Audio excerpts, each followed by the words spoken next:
Hello बच्चों, आज मैं आपको सिखाने जा रहा हूँ एक और नया टॉपिक जहाँ पर हम लोग बात करने वाले हैं that is magnetic field due to current carrying straight wire. ठीक है ना बच्चों। जैसे आपके पास कोई भी एक स्ट्रेट वायर है और आपको ना उससे किसी भी परपेंडिकुलर डिस्टेंस पर आपको निकालना है मैग्नेटिक फील्ड। ठीक है ना, तो पता किया जाएगा कितना मैग्नेटिक फील्ड है और यूज करेंगे बच्चों हम लोग बायोट-सेवर्ट लॉ को। ठीक है, आपको इसका निकालने का दो तरीका हो सकता है। एक तरीका जो हम लोग बायोट-सेवर्ट लॉ को पहले पढ़ के आए हैं, दूसरा तरीका जो इसके आगे आने वाला है जिसको हम लोग बोलते हैं एम्पियर सर्किटल लॉ। इसके बाद वाले टॉपिक में वो डिस्कशन करेंगे। सबसे पहले हम लोग बायोट-सेवर्ट लॉ से किसी भी स्ट्रेट करंट कैरिंग वायर के लिए हम लोग निकालने वाले हैं मैग्नेटिक फील्ड और किसी भी परपेंडिकुलर डिस्टेंस पर। करेक्ट। तो सबसे पहले मैं ड्रॉ कर देता हूं एक स्ट्रेट वायर, कुछ ऐसा। ये मैंने ड्रॉ कर दिया है एक स्ट्रेट वायर। करेक्ट है। चलिए अब ध्यान देते हैं, लेट करते हैं। मेरे पास कोई इस वायर से, अब आपको अच्छे से पता है, ध्यान से समझेंगे। इसमें करंट सपोज करो जा रहा है आई। करंट कितना जा रहा है? आई जा रहा है। और इस वायर का मैं नाम भी अभी यहीं पर रख देता हूं। इस वायर का नाम है एक्स एंड वाई। ठीक है, इससे कोई मैं डिस्टेंस सेलेक्ट कर लेता हूं और मैंने ये डिस्टेंस सेलेक्ट कर लिया है या फिर मैंने बोला कि मुझे इस पॉइंट पर चाहिए मैग्नेटिक फील्ड। ठीक है, चलो थोड़ा सा रिकॉल कराता हूं मैं। जब भी हम लोग पढ़ रहे थे ना कि किसी भी करंट कैरिंग कंडक्टर में या किसी भी कंडक्टर में अगर करंट जाएगा तो उसके चारों तरफ बन जाएगा मैग्नेटिक फील्ड। तो मुझे उसका मैग्नीट्यूड ही एक्चुअली में फाइंड करना है। ठीक है ना, और यूज हम लोग क्या कर रहे हैं, बायोट-सेवर्ट लॉ। तो सपोज करो मैंने यहां पर कोई एक पॉइंट ले लिया है, दैट इज जिस पॉइंट को मैं यहाँ के बजाय थोड़ा सा नीचे शिफ्ट कर रहा हूँ ताकि मैं डायग्राम और बेहतर बनाऊँ आपके लिए। ये कोई भी पॉइंट है जिस पॉइंट का नाम है P। करेक्ट। जिससे इस वायर की मैं कुछ डिस्टेंस ले लेता हूँ, ये डिस्टेंस है, और इस डिस्टेंस का नाम मैं रख देता हूँ, ये डिस्टेंस है x। That is perpendicular distance is x। यानी इस वायर से परपेंडिकुलर डिस्टेंस इस पॉइंट की कितनी है, x है। फिर मैंने क्या किया, मैंने इस वायर पर कोई भी एक एलिमेंट सेलेक्ट किया है। तो बायोट-सेवर्ट लॉ में हम लोग एलिमेंट तो सेलेक्ट करते ही है, तो हमने यहां पर एक एलिमेंट सेलेक्ट कर लिया है, कुछ ये रहा एलिमेंट।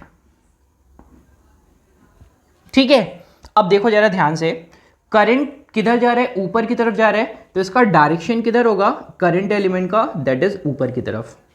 करेक्ट है, कोई गड़बड़ तो नहीं करेंगे। फिर मैंने इस करंट एलिमेंट से मैंने इस पॉइंट P की डिस्टेंस निकाली या यहां से लाइन को ज्वाइन कर दिया है, और सिर्फ ये बताने के लिए मैंने यहां से इस लाइन को ज्वाइन कर देना है। ठीक है, कुछ ऐसे। ठीक है, और ये जो डिस्टेंस है इसको हम लोग पोजीशन वेक्टर लिया करते थे, तो पोजीशन वेक्टर मैंने बना दिया है r, जिसका मैग्नीट्यूड मैंने लिखा है वो है r के बराबर। ठीक है ना, ये वेक्टर है और उसका ये मैग्नीट्यूड। ठीक, हम लोगों ने एंगल भी सेलेक्ट किया था कि ये जो P पॉइंट है और ये जो आपका करंट एलिमेंट है, ये एंगल बना रहा था कितना, फाई। करेक्ट, कोई गड़बड़ तो नहीं करेंगे। आपको मैंने पहले सिखाया है बायोट-सेवर्ट लॉ में कि ये जो करंट एलिमेंट है और पोजीशन वेक्टर है, इन दोनों के बीच का एंगल हम लोग जो लेते हैं वो लेते हैं थीटा। करेक्ट, कोई गड़बड़ तो नहीं करेंगे। चलो, और मैंने यहां से इस परपेंडिकुलर डिस्टेंस तक की, ये जो आपके पास परपेंडिकुलर पॉइंट है, इस पॉइंट तक की डिस्टेंस को मैंने यहां से बता दिया है, दैट इज L। करेक्ट, कोई गड़बड़ तो नहीं करेंगे। अब छोटे छोटे पॉइंट्स में समझेंगे बच्चों। ठीक है, आपके पास बायोट-सेवर्ट लॉ से हमने ये सीखा है कि अगर मुझे इस पॉइंट पर मैग्नेटिक फील्ड चाहिए इस करंट एलिमेंट की वजह से, तो हम लोग डायरेक्टली फॉर्मूला लिखते हैं, that is dB equal to mu naught upon 4 pi I dl sine theta upon r square. ठीक है, कोई गड़बड़ तो नहीं करेंगे, ध्यान से समझ पाए हैं बच्चों। अब देखो, इस साइन थीटा को मैं रिप्लेस करना चाहता हूं और बनाना किस में चाहता हूं, फाई के टर्म में। तो यहां पर ध्यान से समझेंगे, ये एंगल कितना है, दैट इज 90 डिग्री।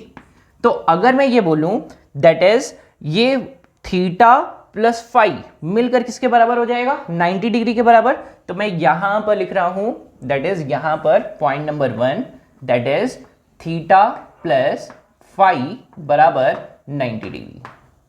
करेक्ट है, कोई गड़बड़ तो नहीं करेंगे। चलो, अब यहां पर अगर मैं ये बोलूं कि थीटा बराबर अगर मैं आपसे पूछूं तो आप आराम से बोल सकते हैं 90 माइनस 5। ठीक, तो अगर मैं थीटा में उसको साइन थीटा में प्लेस कर दूं तो मुझे मिल जाएगा साइन थीटा बराबर sine 90 minus 5 which is equal to what, that is cos 5। ठीक है, मैंने क्या किया है मैं फिर से आपको बताता हूं। मैंने इस पूरे ट्रायंगल को कंसीडर किया है, इसमें थीटा प्लस 5 बराबर आपके पास मिल जाएगा 90, थीटा बराबर 90 माइनस 5 तो आपके पास मिल जाएगा दैट इज cos 5। अच्छा, ऐसा कर क्यों रहे हैं, ऐसा कर क्यों रहे हैं? बस सिंपली ना हम लोग एक फॉर्मूला निकालना चाहते हैं किसी भी परपेंडिकुलर डिस्टेंस पर मैग्नेटिक फील्ड का। ठीक है, चलिए ध्यान से समझेंगे। अभी मैंने एक वायर लिया है that is x y wire है, करेक्ट है। चलो एक चीज यहां पर और कंसीडर करते हैं, अगर मैं इस एंगल की बात करूं तो आपको मिलता है दैट इज cos 5 की अगर हम बात करें तो cos 5, तो cos 5 बराबर क्या हो जाएगा, दैट इज यहां पे cos 5 बराबर क्या लिखते हैं, दैट इज आपके पास बेस अपॉन हाइपोटेनस। तो बेस यहां पर कितना है, बेस यहां पर है x, हाइपोटेनस कितना है, दैट इज r। करेक्ट, आपके पास क्या आ जाएगा, that is base upon hypotenuse. Correct है, कोई गड़बड़ तो नहीं करेंगे। अब अगर मैं यहीं पर एक चीज और डिफाइन करूं, दैट इज tan phi को डिफाइन करूं, दैट इज मैंने यहां पर डिफाइन कर लिया है, मैं यहां पर डिफाइन कर देता हूं, that is tan phi। tan phi बराबर क्या आ जाएगा, that is perpendicular upon base. Perpendicular कितना है, l, बेस कितना है, x। तो अगर मैं l को डिफाइन करूं, देखो मैं चाहता क्या हूं, मैं फिर से बता देता हूं, मैं यहां पर निकालना चाहता हूं dl निकाल के सेट कर दूंगा। दूसरी चीज साइन थीटा को मैंने चेंज कर दिया है, साइन थीटा की जगह पर मैं सेट कर सकता हूं cos फाई, पूरा का पूरा रिलेशन आ जाएगा। और अभी मैं l को किस में बनाना चाहता हूं, dl में, तो मेरे पास आ जाएगा दैट इज यहां से l बराबर x tan फाई। और मैं अगर इसको डिफरेंशिएट कर दूं तो मेरे पास आ जाएगा dl equal to x sec square phi d phi.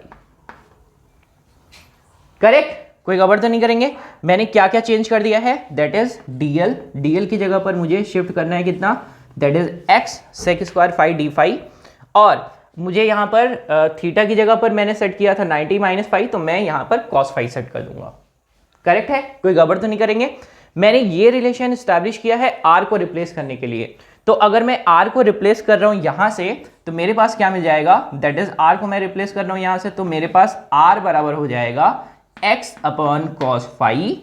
और अगर मैं यहां पर r स्क्वायर कर दूं तो मेरे पास हो जाएगा x square upon cos square phi. Correct, मैं फिर से रिपीट करता हूं बच्चों, मैंने जो बायोट-सेवर्ट लॉ है इस इक्वेशन, इस लॉ को पहले लिख दिया, जो अब फॉर्मूला आता था, यहां से मैंने साइन थीटा को रिप्लेस कर दिया है cos फाई में, dl को रिप्लेस कर दिया है x sec square phi d phi में, और मैंने r स्क्वायर की जगह पर प्लेस करना है x square cos square phi. Correct, कोई गड़बड़ तो नहीं करेंगे। फिर करेंगे क्या, फिर इसको इंटीग्रेट कर देंगे। करेक्ट है ना, फिर और लिमिट सेट करना मैं सिखाऊंगा फटाफट। तो देखो जरा, यहां पर सबसे पहले सारी वैल्यूज को सेट कर देते हैं। तो db इक्वल टू आ जाएगा आपके पास कितना, mu naught upon 4 pi, i वैसे ही है, दैट इज i ही जा रहा है, dl की जगह पर मुझे सेट करना है x sec square phi, x sec square phi, और कितना, d फाई। करेक्ट है, साइन थीटा की जगह पर मुझे सेट करना था कितना, cos फाई, तो मैं cos फाई सेट करना है मुझे, दैट इज यहां पर, तो मैं यहां पर सेट कर देता हूं cos फाई। ठीक है, अपॉन कर देता हूं एक्स स्क्वायर की जगह पर मुझे सेट करना है x square upon cos square phi, x square upon r square की जगह पर सेट करना है x square upon cos square phi. ठीक है, चलो बच्चों यहां तक दिख रहा है कि नहीं दिख रहा है? चलो मैं एक काम करता हूं कि इनको थोड़ा सा शिफ्ट करते इधर,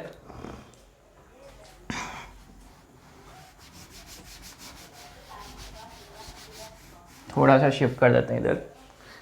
तो मैंने यहां पर लिखना है dB is equal to mu naught upon 4 pi I, dl की जगह पर मुझे कितना सेट करना है, dl की जगह पर सेट करना है x sec square phi d phi, x sec square phi d phi, correct. और साइन फाई की जगह पर, साइन थीटा की जगह पर कॉस फाई। फिर क्या सेट करना है मुझे सेट करना है दैट इज आर स्क्वायर की जगह पर x square upon cos square phi, या फिर मैं इसको लिख सकता हूं x square sec square phi. मैं इसको क्या लिख सकता हूं, x square sec square phi, correct. तो भाई यहां पर सेट कर देता हूं x square sec square phi.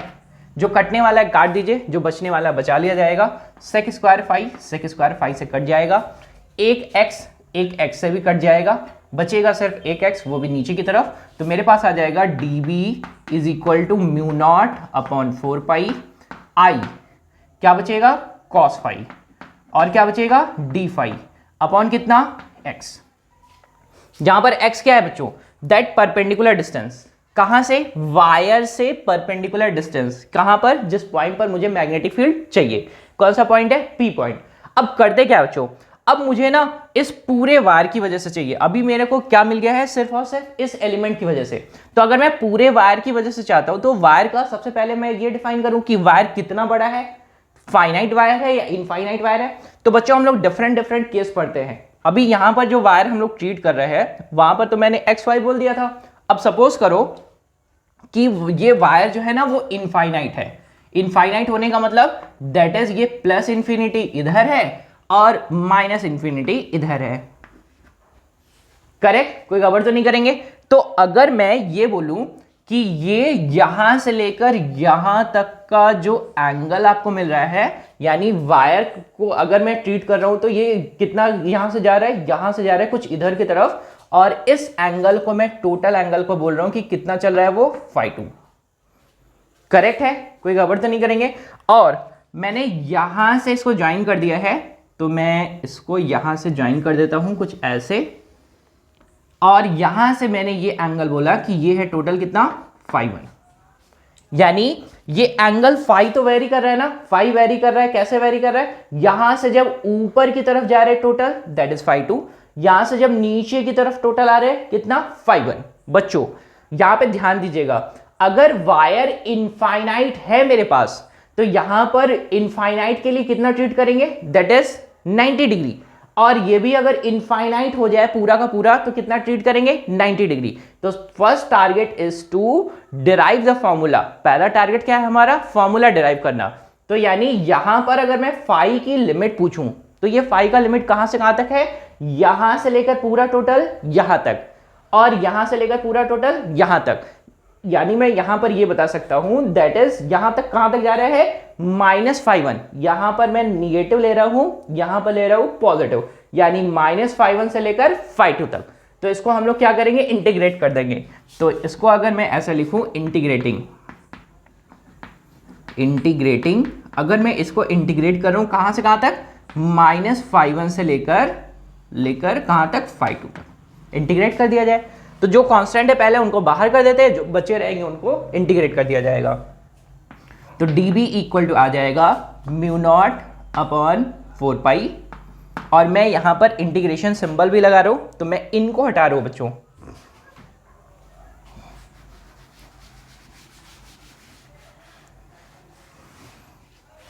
ठीक है, अभी देखो जरा, म्यू नॉट अपॉन 4 पाई मुझे इंटीग्रेट करना है, तो मैंने इंटीग्रेशन सिंबल लगाया। इधर जो कांस्टेंट है उनको मैं निकाल लेता हूं, बाकी जो बचेंगे उनको मैं इंटीग्रेट कर दे रहा हूं, यानी integration of cos phi d phi. ठीक है, कहां से कहां तक लिमिट रखनी है, -φ1 से लेकर φ2 तक, करेक्ट। बाकी सब सेट कर दिया जाए जल्दी जल्दी से। तो cos फाई का इंटीग्रेशन क्या होता है, that is sin phi. cos phi का इंटीग्रेशन क्या होता है, sin phi, that is in positive. तो फटाफट रखते हैं, ये कन्वर्ट हो जाएगा किसमें, b में, mu naught upon 4 pi that is i, और क्या करेंगे यहां पर लगे रखेंगे sin phi, limit from -φ1 to φ2, correct. Formula लिख लिया जाए, तो फॉर्मूला मैं लिख रहा हूं यहां पर ही, तो मैं इनको भी थोड़ा सा हटा रहा हूं, साइड कर रहा हूं इनको भी, ताकि आराम से आपका फॉर्मूला आ जाए।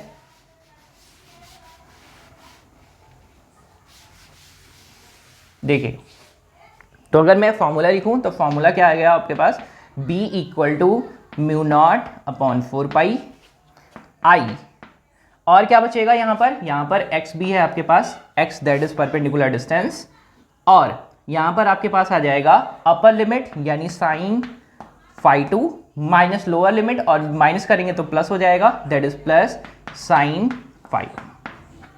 ठीक है बच्चों, ये आपके पास आता है that is total magnetic field produce by a straight wire. तो स्ट्रेट वायर जो है ना, कितना मैग्नेटिक फील्ड प्रोड्यूस करेगा, वो प्रोड्यूस करेगा mu naught I upon 4 pi x that is sine phi 1 phi 2 plus sine phi 1। Correct. चलिए अब कुछ स्पेशल केसेस फटाफट सीखते हैं। तो स्पेशल केसेस सीखने के लिए मैं थोड़ा सा स्पेस बनाता हूं, यहां पर यूज करूंगा स्पेशल केस। मतलब फर्स्ट, अगर वायर इनफाइनाइट होते हैं, इनफाइनाइट वायर, अगर वायर इनफाइनाइट होते हैं तो होगा क्या, ये फाई टू मैक्सिमम कितना जा सकता है, that is phi two will be what, 90 degree.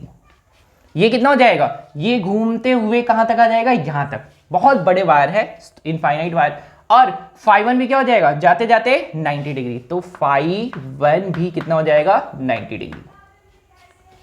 ठीक, तो आपके पास फॉर्मूला क्या आ जाएगा for infinite wire, B equal to mu naught I upon 4 pi x. यहां पर साइन फाई 2 यानी sine 90 that is 1 plus 1 that is कितना, 2। तो आपके पास कितना आ जाएगा, that is mu naught I upon 2 pi x. Correct है, कोई गड़बड़ तो नहीं करेंगे, समझ पाए एकदम कायदे से। वायर कैसा है, इनफाइनाइट वायर। अब बच्चों देखो, अगर सपोज करो केस नंबर 2 की बात कर लेते हैं। अगर ये वायर है ना इनफाइनाइट, अगर सपोज करो इस P को मैं लेकर आ रहा हूं एक एंड पर, वायर तो इनफाइनाइट है, लेकिन अगर मैं एक एंड पर आ जाऊं, तो एक एंड पर होने का मतलब है दैट इज ये एक एंगल कितना हो जाएगा, 0 डिग्री। तो साइन फाई 1 या sorry it's phi 2, sine phi 2 कितना हो जाएगा ऊपर वाला, that is 0 degree. Sine phi 1 कितना हो जाएगा, 90 डिग्री। तो आपके पास क्या रिलेशन आ जाएगा, अगर एक एंड पर पहुंच गए, तो मैं डायग्राम को सेट कर रहा हूं यहां पर। देखो स्पेशल केसेस है ये, भूलेंगे नहीं कोई लोग, और ये सारे के सारे आपको ना क्वेश्चन सॉल्व करने में हेल्प करेंगे। ये सारे के सारे किस में हेल्प करेंगे, क्वेश्चन सॉल्व करने में। सपोज करो कि वायर आपका वही सेम है और इनफाइनाइट है इस तरफ पूरा का पूरा, और आप आ जाते हैं इनके कुछ इस पॉइंट पर। तो ये परपेंडिकुलर डिस्टेंस सपोज करो कि ये है x। ठीक, तो ये एंगल तो आपके पास रहेगा पूरा बड़ा एंगल, और बड़ा एंगल इनफाइनाइट है तो कितना होने वाला है, दैट इज 90 डिग्री होने वाला है, यानी बहुत ज्यादा। तो अगर 90 डिग्री हो जाएगा तो आपके पास फॉर्मूला क्या हो जाएगा, दैट इज फॉर्मूला हो जाएगा B is equal to mu naught I upon 4 pi x. यहां पर डिस्टेंस हम लोगों ने क्या ले रखी थी, x। तो ये आपके पास हो जाएगा स्पेशल केस। ठीक, special case number 1 that is infinite wire के लिए ये डिफाइन किया। और अगर आपके पास स्पेशल केस नंबर 2, अगर सपोज करो ये वायर है आपके पास I, इसमें करंट जा रहा है, और ये वायर कैसा है, इनफाइनाइट वायर, यानी यहां पे ये कैसा है, इनफाइनाइट। ठीक, और हम वायर के एक एंड पर आ जा रहे हैं। ठीक है, कोई गड़बड़ तो नहीं करेंगे। अब जरा ध्यान से समझिए, अगर किसी केस में आपको फाइनाइट वायर्स दिए हों तो आप सिंपली पहले क्या करेंगे, एंगल कैलकुलेट कर लेंगे आराम से। ठीक है, एंगल कैलकुलेट करने के बाद क्या करेंगे, फाई 1 फाई 2 को यहां पर सेट कर देंगे। ये फॉर्मूला आपको याद रखना है, ये फॉर्मूला है स्पेशल केस के लिए, इनफाइनाइट वायर जब दोनों एंड पर इनफाइनाइट होंगे, और ये केस है जब एक एंड इनफाइनाइट हो और एक एंड पर हम हो। ठीक है ना, कोई गड़बड़ तो नहीं करेंगे। चलिए एक बात और मैं यहीं पर आपको ध्यान दिलाता हूं, आपको अगर डायरेक्शन फाइंड करना है, where is the direction of magnetic field, तो फटाफट हम लोग यूज करेंगे राइट हैंड थंब रूल।